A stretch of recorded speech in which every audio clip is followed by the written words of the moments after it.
Hello, everybody, and welcome to Ohio State here at the voice of college football. And this is Ohio State Primetime with myself and your host, Garrison Gaddy, as I am at all times on Mondays at 7 p.m. If you haven't yet, please like the video. If you like the content, you like what we have here at the Voice of College Football, please go ahead and hit that subscribe button, hit that notification bell so that you know every single time when we are live, when we're going live, whenever we're posting new videos, whether it be we're making posts here at the channel. We have it all here for you at the Voice College Football. Also, if you haven't checked out our website at www.bocfb.com, you can also go on there on the website and check out the schedule that we have throughout the week. Also, see the awesome writers that we have here at the channel. I also do write on there from time to time about the Buckeyes.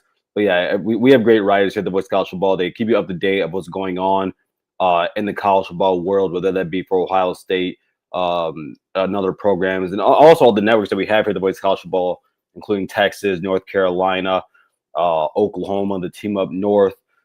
We have it all here, and it's a great team. Nebraska, yeah, great team that we have here at the Voice College Football. So again, hit that like button if you like what we have here, and go ahead and hit that subscribe too. So let's get started here. I want to recap a little bit of what happened on Saturday with Ohio State in the game against Ohio. We're going to go to the offense, go to the defense, go to some of the quotes that the coaches and players said after the game for both the offense and defense. Also going to check out Kerry Wilder. He was given his 5th star per Rivals. So we're going to look at him. Also check out some of the films in case you guys haven't seen any of him. And then we're going to end up going through my updated top 20 throughout for the week, talk about some stuff that happened throughout the college football world, and then we're going to end the show. So let's go ahead and start here, everybody. Ohio State beats the Ohio Bobcats. We all know this is one of the biggest rivalries in college sports. But yeah, we beat them 37-9. Of course, it wasn't a pretty game. It was sloppy from the get-go, and I think that was very noticeable to see that. I think that had we, and listen, I would have loved for us to go out there and just blow them up from the get-go, but that's not what happened. The offense sputtered in the red zone. You know, it's easy to move the ball from the 20 to the 20, but once you get in that red zone, what are you going to do with it? And Ohio State, didn't run well in that red zone. More than anything, Julian missed passes in that red zone that he had. He also threw a pick. So, I mean, it's 2 picks technically, but I mean a pick over there. So, they could have played better. And mind you, Julian didn't play bad. We're going to talk about his performance in a little bit here. But that happened. And then, of course, in the second half, Ohio State starts to turn it on.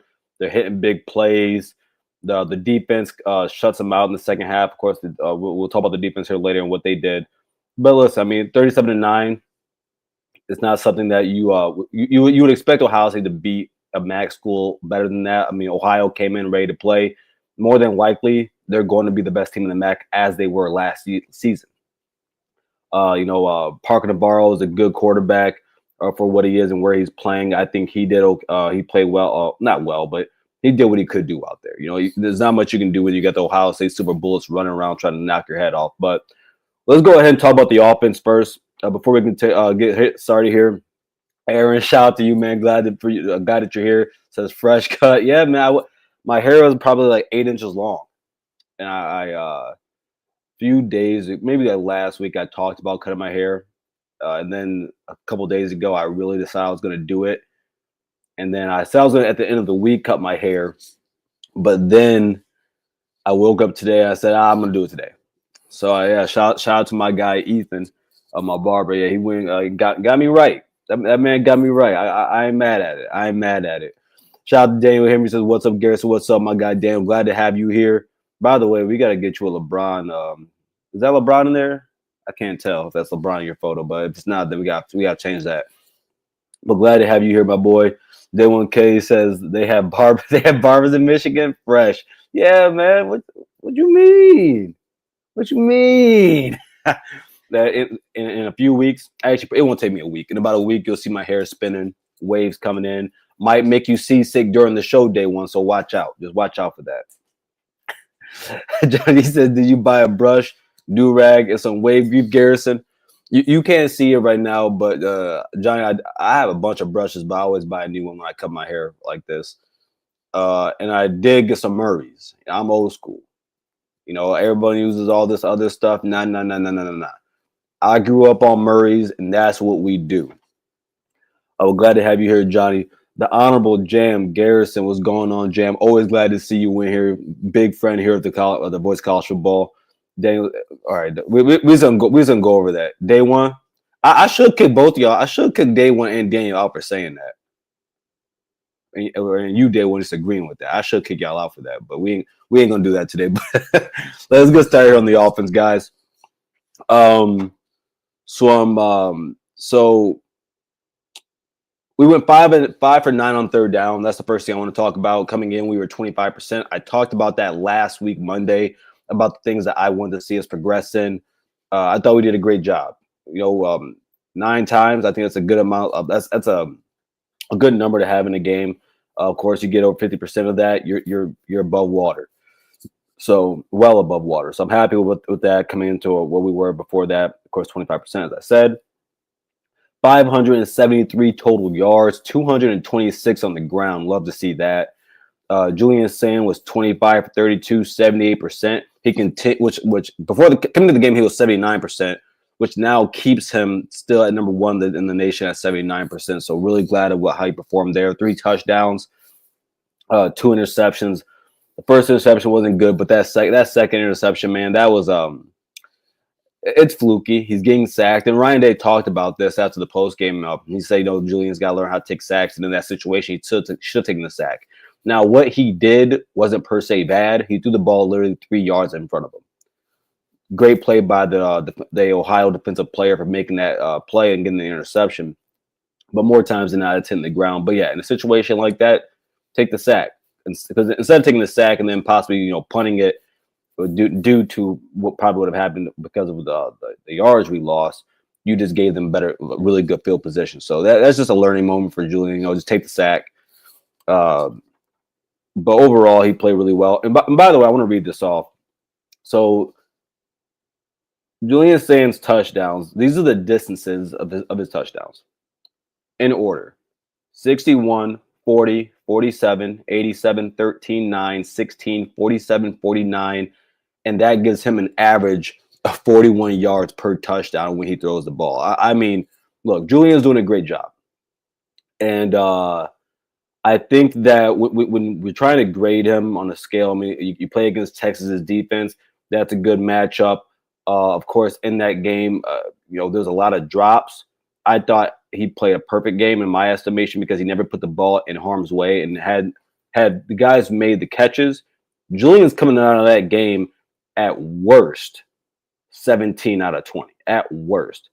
So not mad at him at all right there. I think he did a great job in this game also. Of course, let's get rid of the turnovers, but again, 25 for 32 on 78%.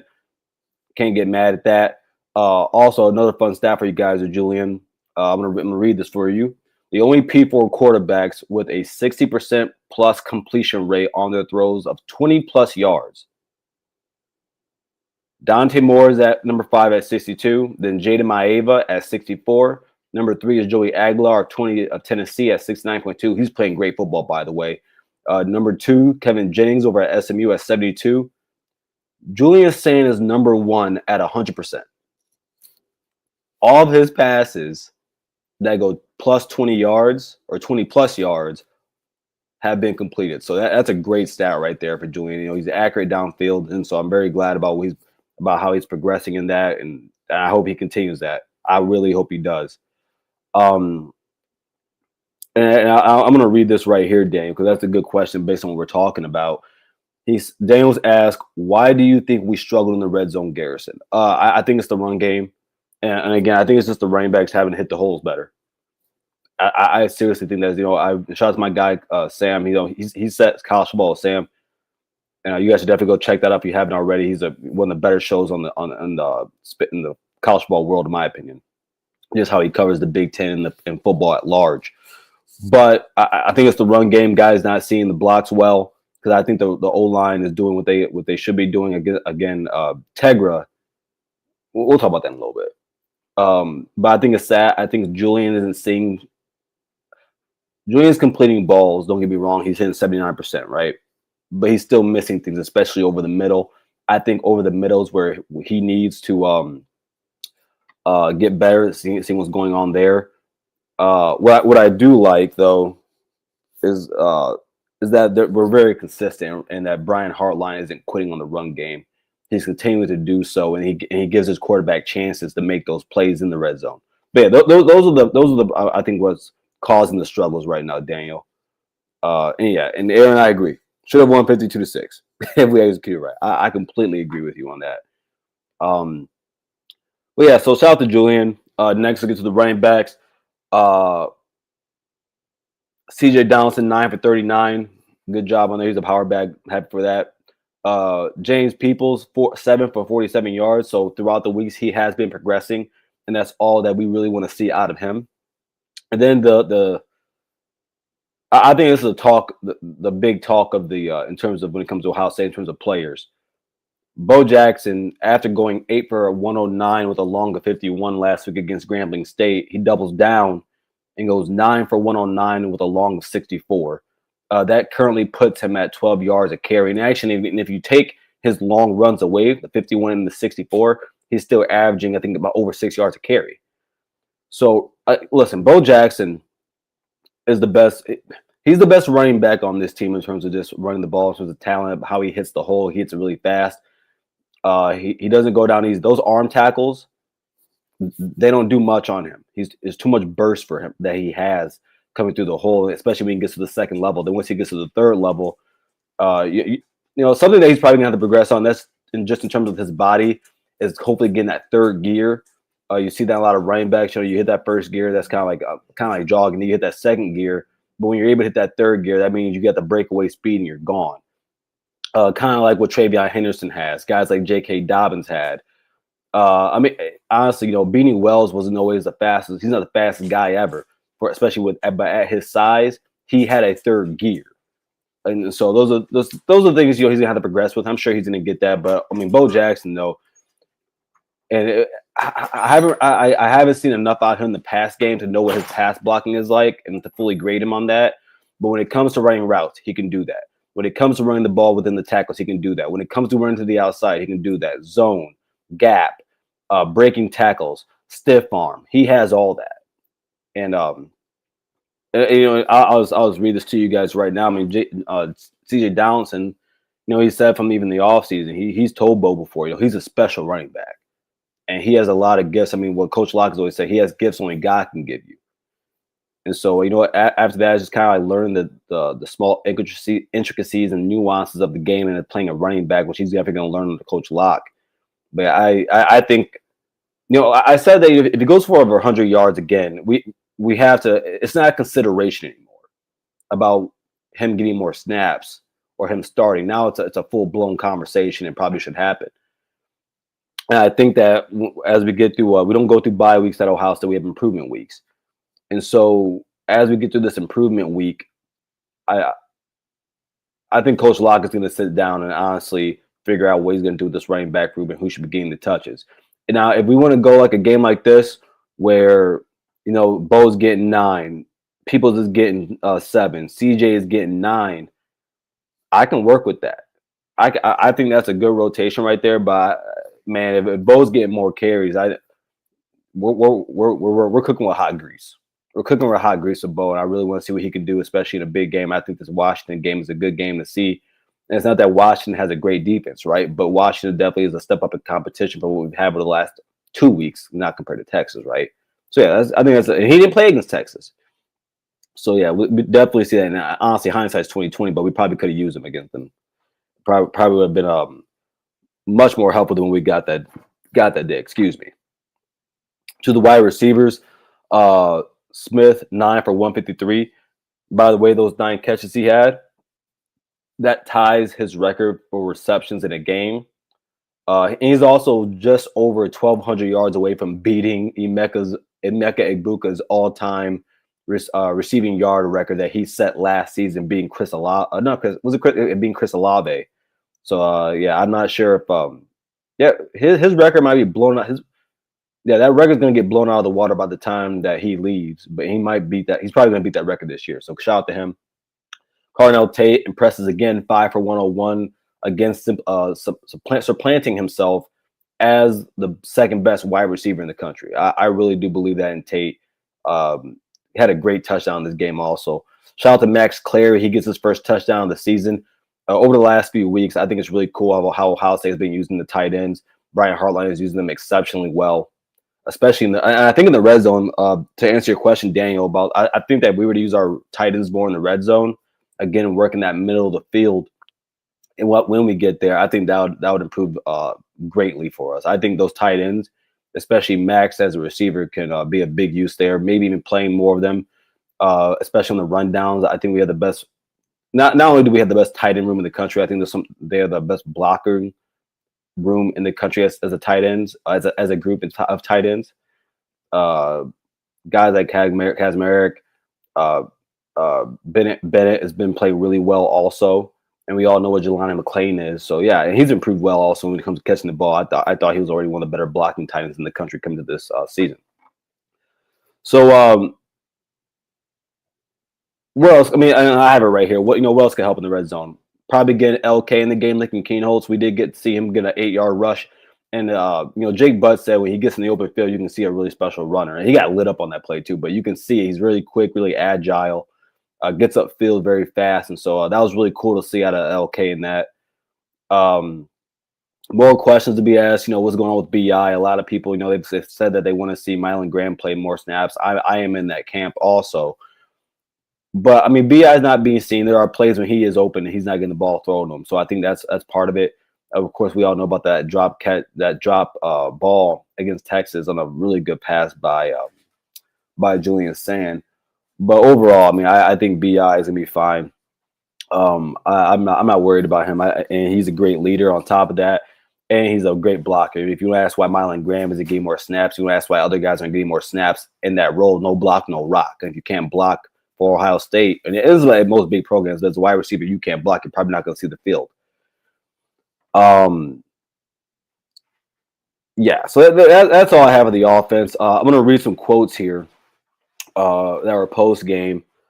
Give me a second here. But sorry about that. I had to mute up for a second. But yeah, I want to get some quotes here. This from Carnell Tate. He said, we went out there and made it. He said we went out there and made it a scrappy game. Carnell was asked about what made it scrappy. He thinks they did it. I agree with Carnell. He talked about the drops they had, not executing in the red zone. So yeah, I agree with Tate on that. Jeremiah Smith. He said the next week is about improvement. It's improving week. And that's fact. You also want to see that out of your best player. He kept saying bye week. You want to send the message that your head coach is giving. So I like that. So I think he's very proud of Julian, the progression he's had over the last few weeks, as I'm sure that most of us are. Julian Sand himself, he was asked what they learned about he's learned about the team. He says they're never going to quit. Talked about that in the game against Texas. He brought up about how against Ohio in the first half they did not execute well, but then they came out in the second half and they built off that. And Sonny Styles actually gave the same says something similar to that, and we'll get to that in later. And then Ryan, and then he also said, where he's trying to improve and grow up for this team is in the speed of how he reads defenses, reading coverages, getting through his progressions, the speed of that, which I think Julian does a pretty good job of going through his reads, but he wants to go through it faster. And of course, he's not a perfect quarterback, nowhere near that yet. So of course, there's gonna be things that he wants to work on, but it's really assuring that he sees what he has progressed on and that he's talking about it. And this is for everybody that wants to hate on Julian, and a lot of people saying he's underthrowing passes. So he said that they're told in their QB room, throw it high, give the wide receivers a chance. And I think when you have guys like we know how big Jeremiah is. I think a lot of people forget that Carnell Tate is a 6'4" receiver. And so, he goes out there and he lets those guys do it. And I love that he does that. And that's just how and he puts a lot of air into that ball. It's really pretty ball. He actually, the way he throws the ball reminds me of Quinn Ewers, honestly. Yeah, really cool, really good stuff there out of Julian Sand. And then at the top, Ryan Day, he says, he wants to keep building on a package with Lincoln. So I'm sure we're going to see that as the season goes on, especially in Big Ten play. And then on Bo Jackson, he said the more big plays he makes, the more he will play. And I think you could take that quote and say it's not saying much, but I think he's basically saying, yeah, you should expect to see Bo more. And I can't wait to see what that looks like. But that's the offense, everybody. Again, if you haven't already, please go ahead and hit that like button. If you're watching on X right now, I put the view stream, the stream in there. If you are watching on X, go ahead, which formerly known as Twitter, but come on over here. Go on YouTube, look up Ohio State, the voice of college football, and come join the community that we have here, and that is growing at a great pace at Ohio State, the voice of college football. Again, hit that like button if you like what we do here. Go ahead and subscribe to the channel. Now, real quick, we got some people. We got some more people in here real quick. Shout out to Nick Evans, man. He says, "Go Bucks, Nick. Glad to see you, man. You've been up here a lot recently. I'm glad to see you, bro." Aaron says, if we ran a faster paced offense like Josh Heupel, that would be fireworks. I really believe that. I'll tell you what, Aaron. We did that a few times last year in the playoffs. That was something that was a wrinkle that we had with Chip Kelly. I would hope that we're saving it for Big Ten play because this offense definitely should do that, especially when we're getting like 10 to 15-yard runs. I think that's the time to go and do that. Push the pace, push the ball downfield, and tire out defenses and not let them get, especially against really good defenses, not let them get their calls and not let them get their adjustments in. But I agree with you, man. It would be fireworks. It definitely would be. Shout out to Abdul, man. He's made it in here today. He says we got to fix that right guard position. Tegra ain't it. Yeah, and I forgot to mention that. Tegra ain't it. As I said plenty of times, and I'm not going to say what I want to say about him, or not what I want to, but how I really feel. But, Tegra's not playing up to par. It's been some years now. He's not playing up to par. We put Ethan Aniyawa there in place of him. I think that's a good move. I think that's what should have been done. I do, though, want to – I hope over these next 2 weeks, though, before we play Washington, I would like to see Ian Moore probably get some chance. I would love to see Gabe Van Sickle, Northwestern transfer. And shout out to Gabe Van Sickle. He's from my area, from Coopersville, Michigan, out of West Michigan. But I want to see him in the field more. I want not more, but I want to see if he can possibly spell Tegra as he's trying to still develop as a right guard. So yeah, that's something that Ohio State definitely is a fix because that's probably what's holding the offensive line back a little bit when it comes to running the ball. The pass pro is perfect.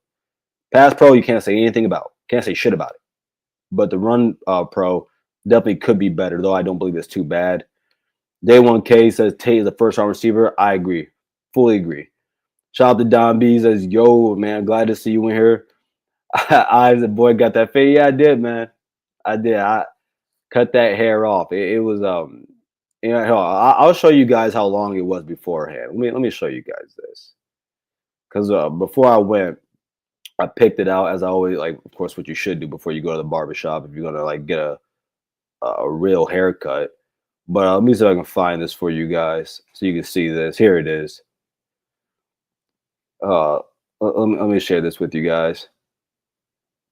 Here we go. Yeah, man. Yeah, the hair had to go. It had to go. Domby says, I'm only hating on those glasses, Garrison. No, so these are blue light glasses, and because of the time I spend looking at screens, they help they help just not mess with your eyes too much, and they also focus in so my screen's a little bit bigger. I can see everything much better. So yeah, so stop hating, Don. What you hating for? Like, this is better to see it. I don't like this. I don't like this. That much better. Much better. I says put that wave cap on, boy. I will listen, man. I'm not trying to be. Listen, if I do that here, this is work. I can't be like, would you wear a bonnet to work? Y'all terrible, man. Y'all, yeah. And Johnny is a hater. We all know Johnny's a hater. I don't look. And Johnny is a closeted Buckeye fan. I don't know why.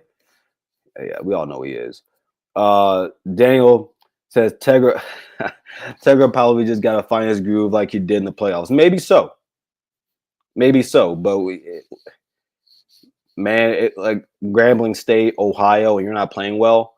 I can't depend on that going. If you can't do it now, I can't depend on it during the Big Ten play. And I think that when you do something for 2 years, a year and more straight, it's now it's a problem. Now it's a problem. My man says Tegra so lazy. That probably is probably part of it. Then when says Tegra was supposed to come into the season ready, motherfuckers don't have time to wait on him. I agree. We don't have time, man.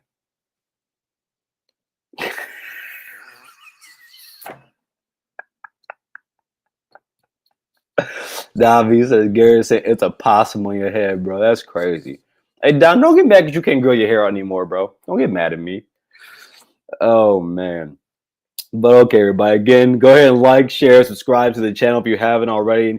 Now let's get to the and actually, you know what, everybody, before we continue here, let's get a message here in from the Voice of College Football from our fearless leader, Mark Rogers. College football is even more exciting when you've got some action on the line, and the games are even better when you're cashing in. And the Voice of College Football is the place to be to get the greatest value. Start with my picks. 75% against the money line, 58% against the spread, and I've got a 40-plus year track record. 11-0 in the college football playoff for me last year against the money line, 8-3 against the spread. And I'm just the warm-up act. Steve Merrill of Wager Talk is our ace in the hole, show stopper. 7 years with the Voice of College Football, over 30 years in the industry. Steve gives us analysis on all the big games, but you can't miss Steve's weekly under-the-radar pick. 28-12 against the spread the last 3 years. You also get picks from some of our top analysts here at the Voice of College Football, including Corey Bratta, Matt Zemek, and Steve Dace. Check out those numbers. Become a YouTube or Patreon member for just $99 per month. Go to the main channel on YouTube, click join, and then select the betting tier. Do the same thing on Patreon. Make 2025 a winner now.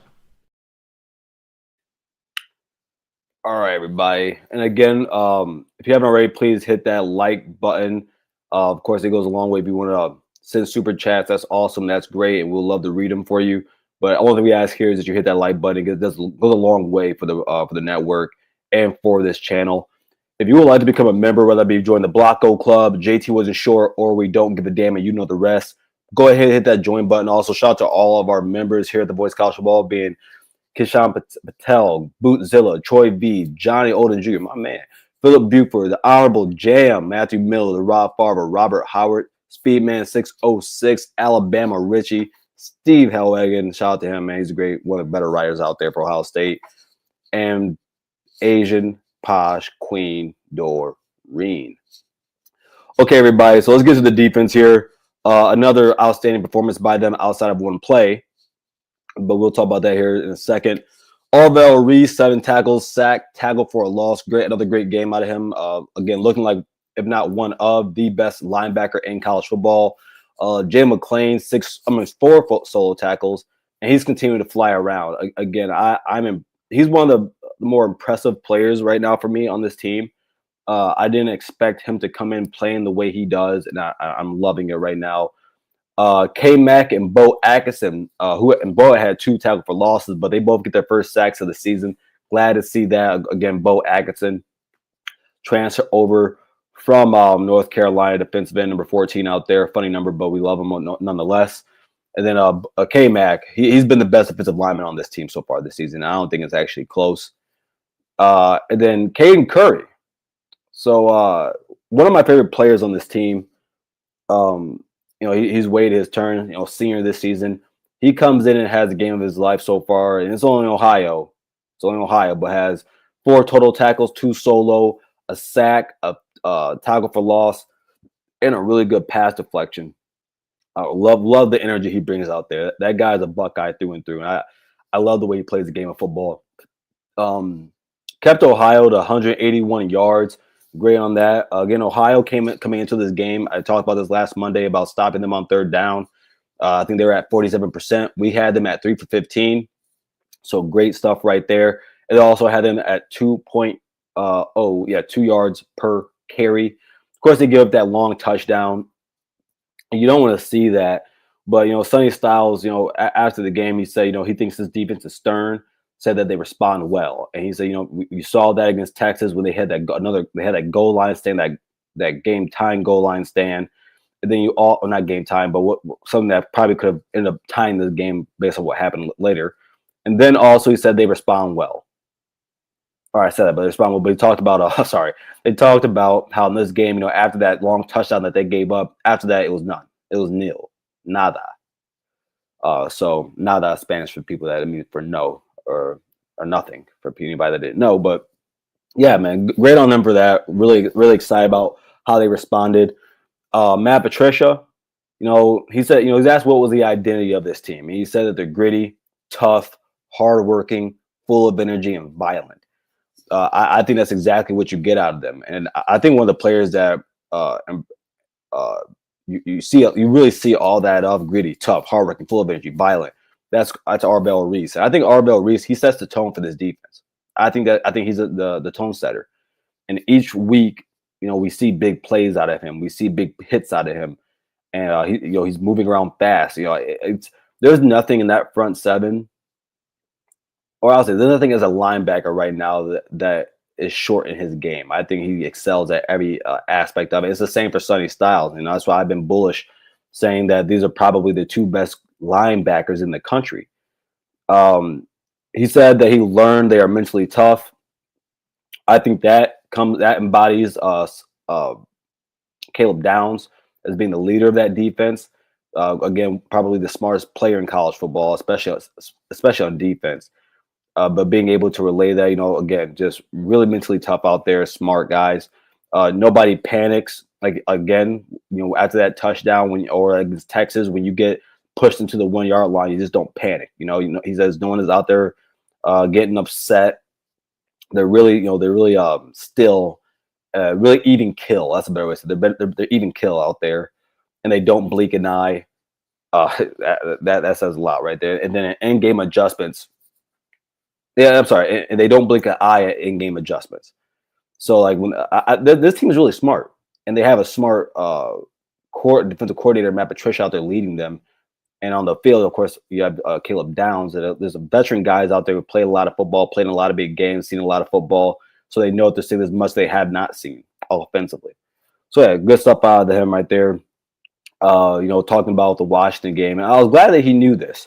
He said it's a big game and it's in a hostile environment. A lot of people, they ask, just Matt Patricia's transition to college, but I'm glad he knows enough to know that Washington is not an easy place to play.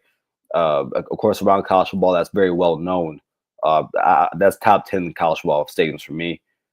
And then he said he's happy and having fun out there, and I bet he is. When we first hired him, I saw how much he was smiling out there and just hugging players. I truly thought that when you're a guy coming out of the NFL, where from when you think about the draft, right, where you have seven rounds, and at each round, more times than not, very much more times than not, the players are getting worse and worse and worse. We're at Ohio State. Matt Patricia now has everything he needs. He's not short on talent, and he can go out there being the coach for Ohio State and damn near get whatever he wants and get the players that he wants out of either that be in recruiting or in the transfer portal. So yeah, man, he's happy and having fun, and I think it's clear as day on his face right now, and really happy that he's our defensive coordinator. And I honestly cannot wait to see what Matt Patricia and this defense bring up towards the end of the season. I can't wait to see what their game plan is. Of course, next week we'll talk more Washington football. It's Ohio State playing Washington football, but with Damon Williams, they have one of the better running backs in the country, some good wide receivers. Offensive line is okay, but really excited to see what he puts up going against one of the more dynamic quarterbacks Ohio State is going to see all season. Really, really excited to see what comes out of this improvement week. I think that we're going to be fine. Before we continue, everybody, another message here from the voice of college football. Get your business, product, service, or personal brand to the next level by partnering with the Voice of College Football, and let's discuss how you also can reach your target market. The Voice of College Football is a growing network with a large following, so let's find out how we can help you grow with us. Check out the experience of one of our partners, that being Win Agency, posted here on the screen, and just like them, we are here to deliver for you. Contact us at sponsorships@vocfb.com. Again, that is sponsorships@vocfb.com today.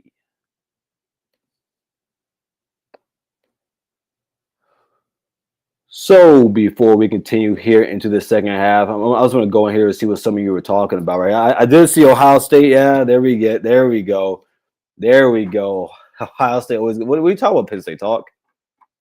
Oh, okay. Playing Washington at 3:30 sucks. Okay, but you got to think about it this way, Penn State talks. That game is in Washington, right? The game starts at 3:30. What does that mean?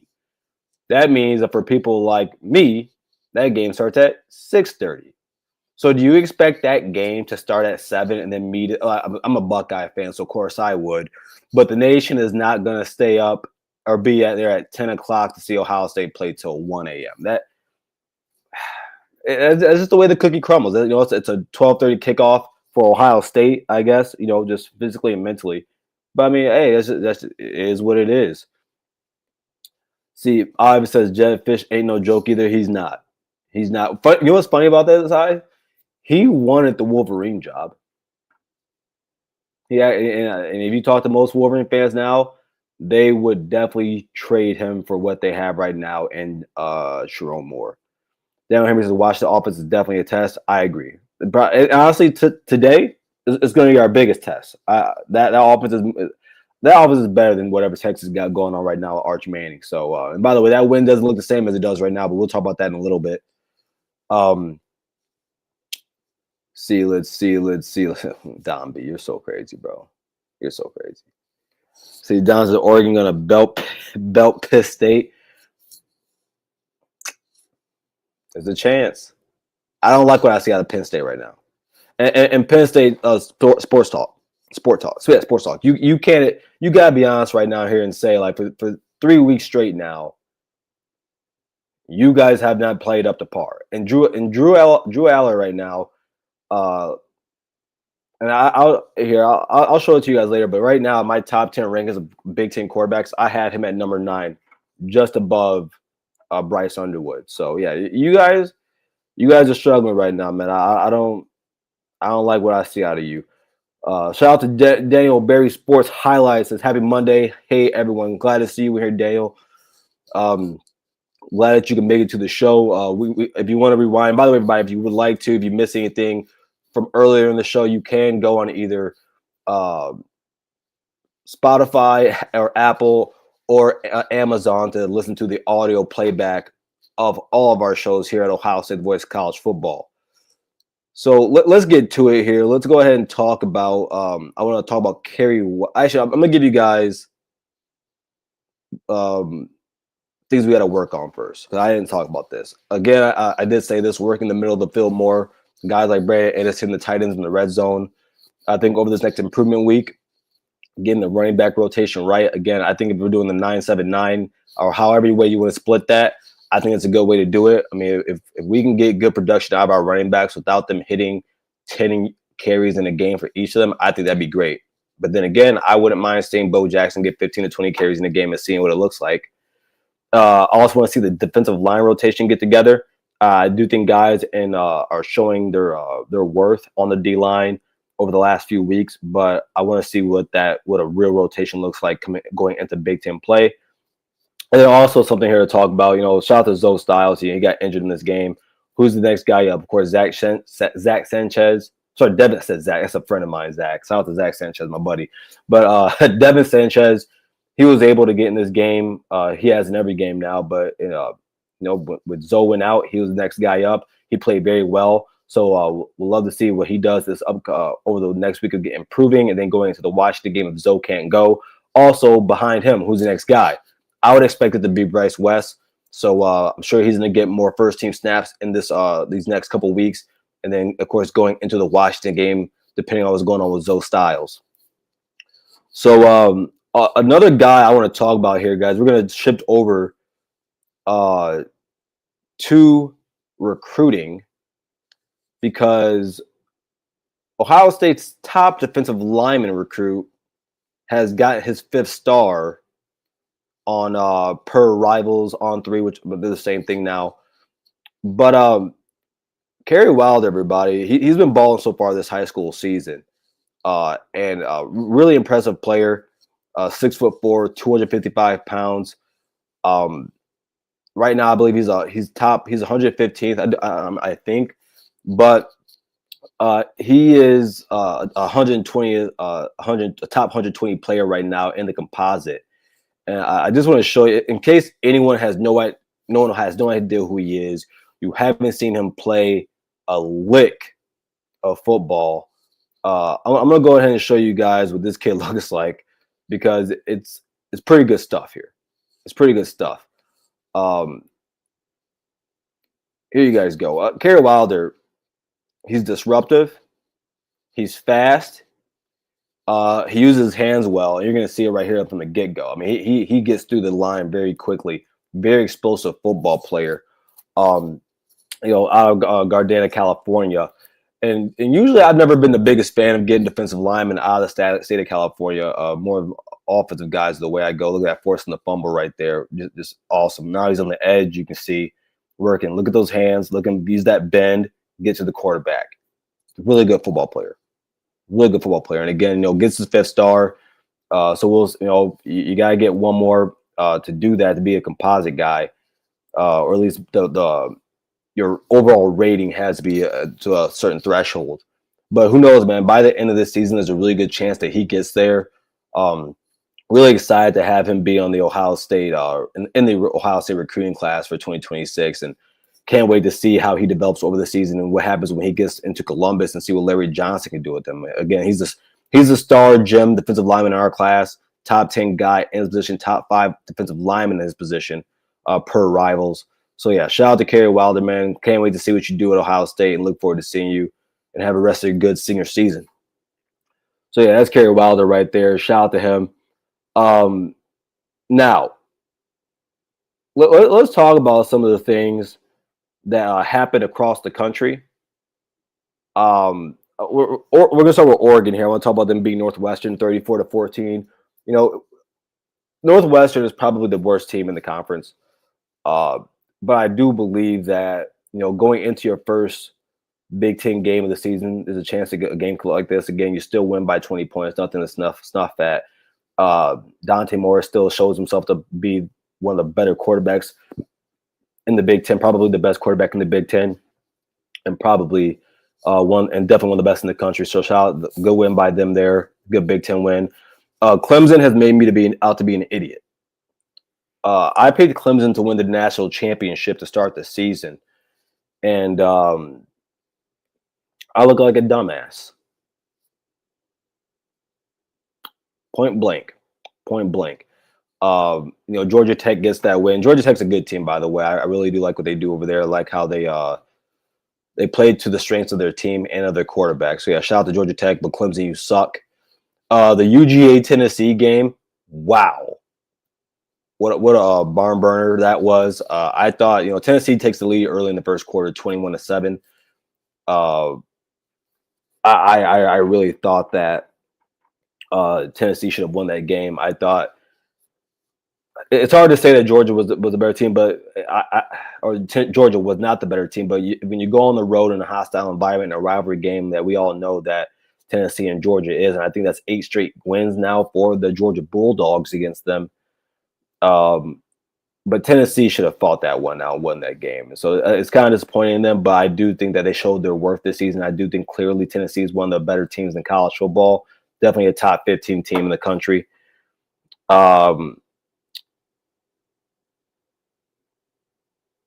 LSU, I'm not really impressed with them. Okay, stop. I'm not impressed with their offense. I think they go out and they beat Florida, but I believe that when you pick a team off 5 times and one of them goes for a touchdown, so let's take that one away. when you pick a team off 4 times, your offense should be better than 13 points. And that's where I see some people put LSU at number 1. Some people put them in the top 4. And maybe I'm one of those people that did too. I'm not sure. I think I might have. But when you do that, I'm not impressed by that, guys. Like if Ohio State had picked someone off 4 times, only got 13 points out of that. Man, that's I'm trying to look right now. Do I have LSU in my top 10, my top 4 right now? Let me see, and I'll share it with you guys because we are going to go into this. I don't think I did. But that's just bad. That's just bad. They definitely should be better than that. Texas win does not look the same, and I'm here to tell you that. And I'm not ashamed to. I'm not ashamed to say it. Like, it is what it is. You got to be honest here.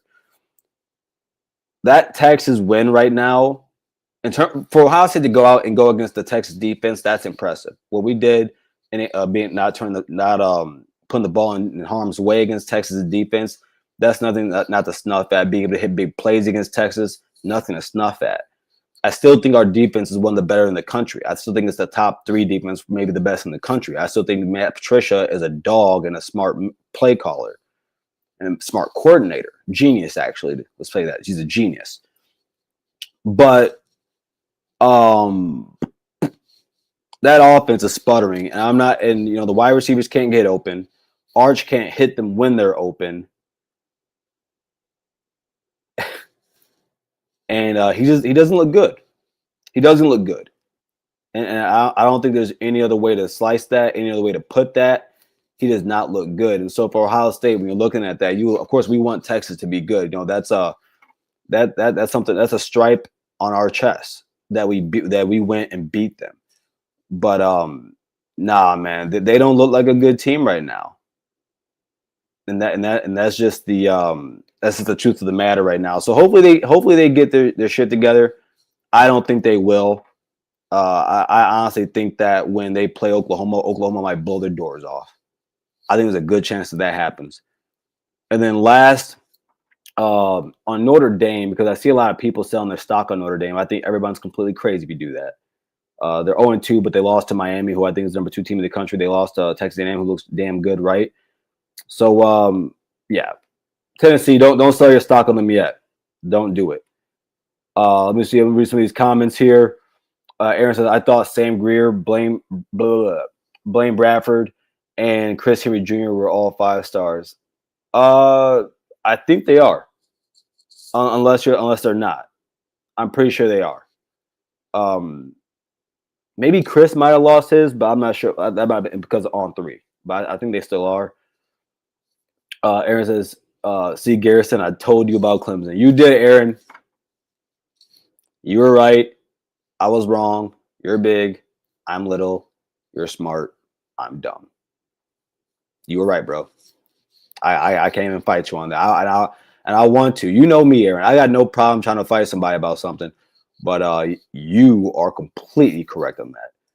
David Henry says Tennessee should have won. I still think they are better than UGA. Yeah, I think they might be too. I think Tennessee is probably better than UGA. But and they should have won that game, man. But as Ohio State learned this. 14 points. And this isn't about UGA when Ohio State played them in the playoff. 14 points is not a lot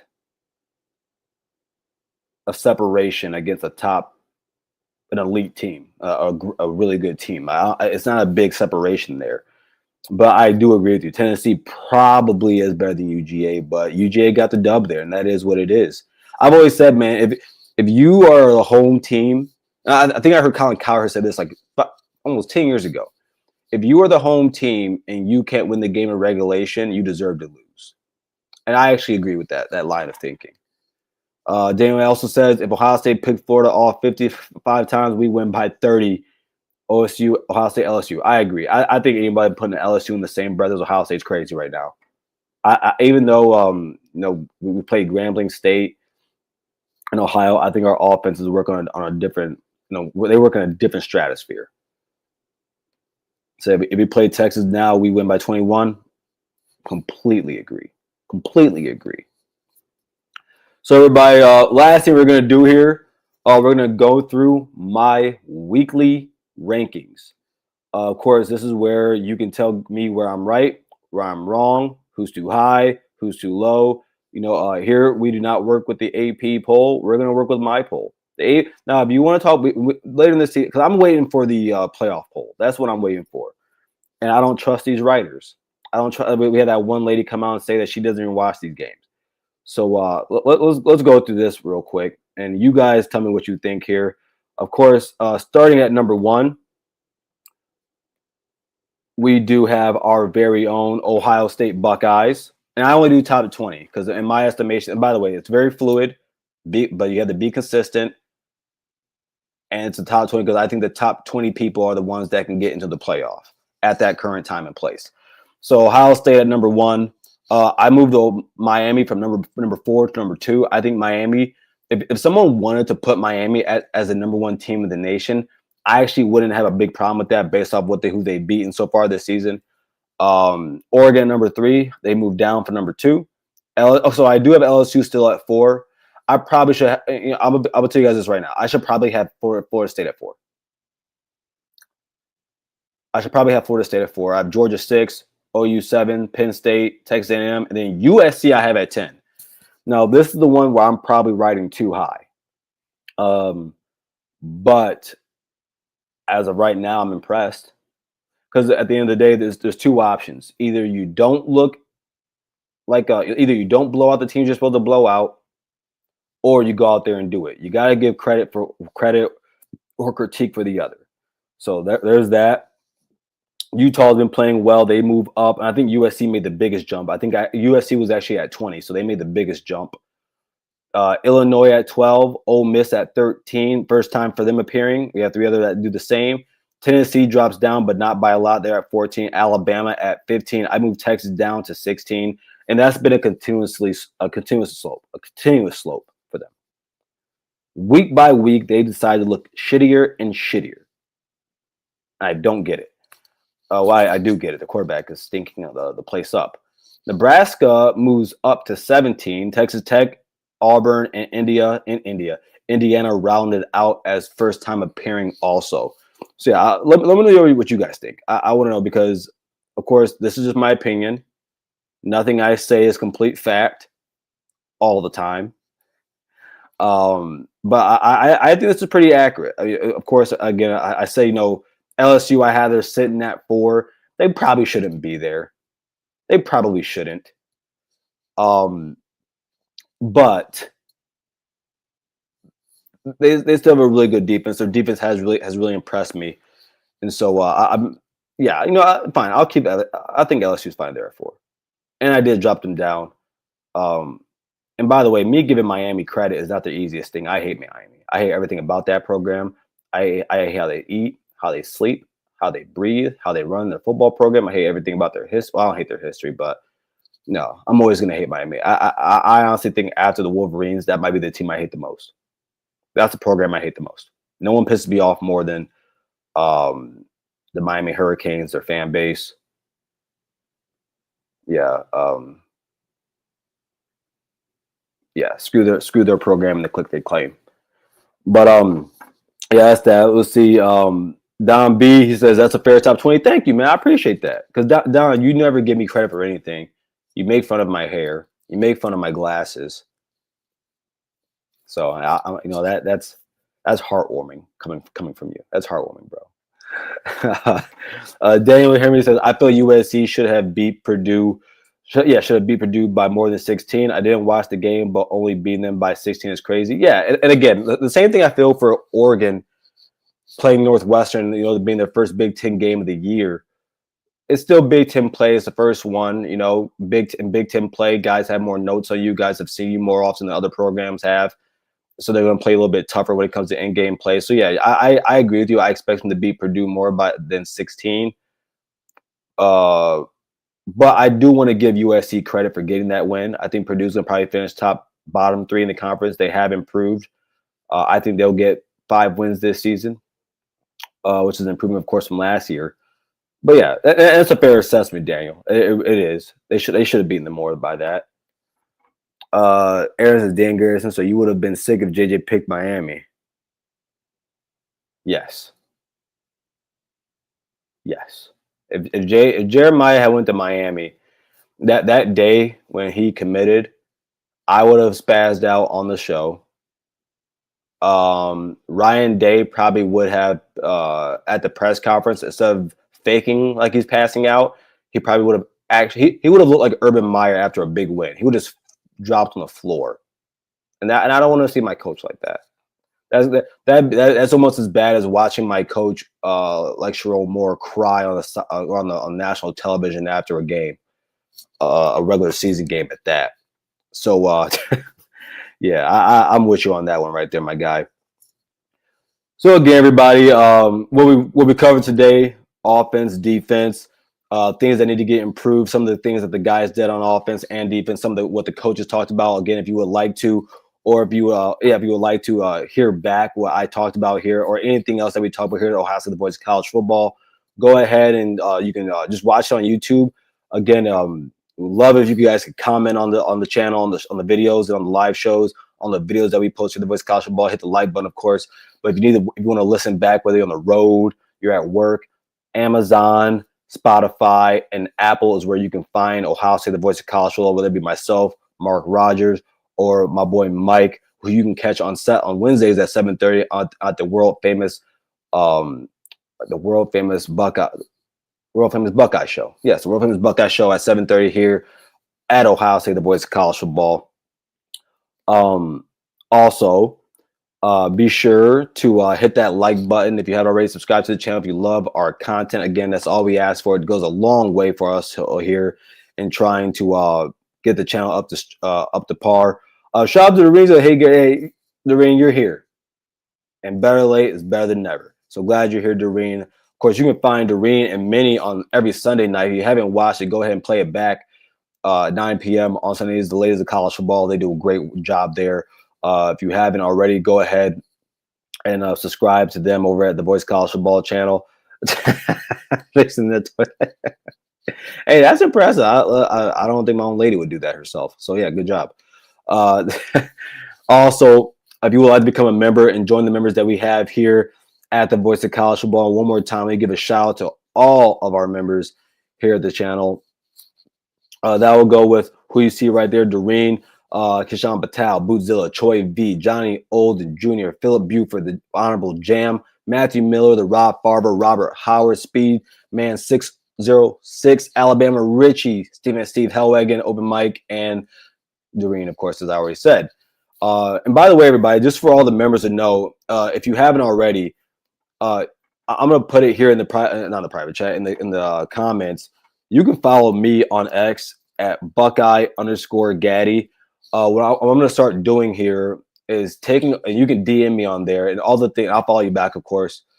I want to be able to. What I'm gonna start doing weekly is doing an all member show where you guys can join, and I will take anything you DM me, anything that you personally want to talk about when it comes to the Ohio State Buckeyes. We'll make it about a 30-minute show, and I'll go ahead and bring that all here. So again, go ahead and follow me at Buckeye_Gaddy. DM me what you would like to hear about, what you want to talk about when it comes to Ohio State football, and we can do that all for you here on the show.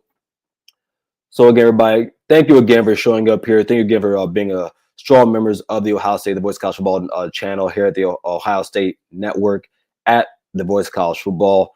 Love you guys. Hope to see you soon. Again, join me on Thursday for the call-in show. Again, that is your show. You guys are also the Voice of College Football. You are the voice of this network and the voice of this channel. As always, OH, Ayo.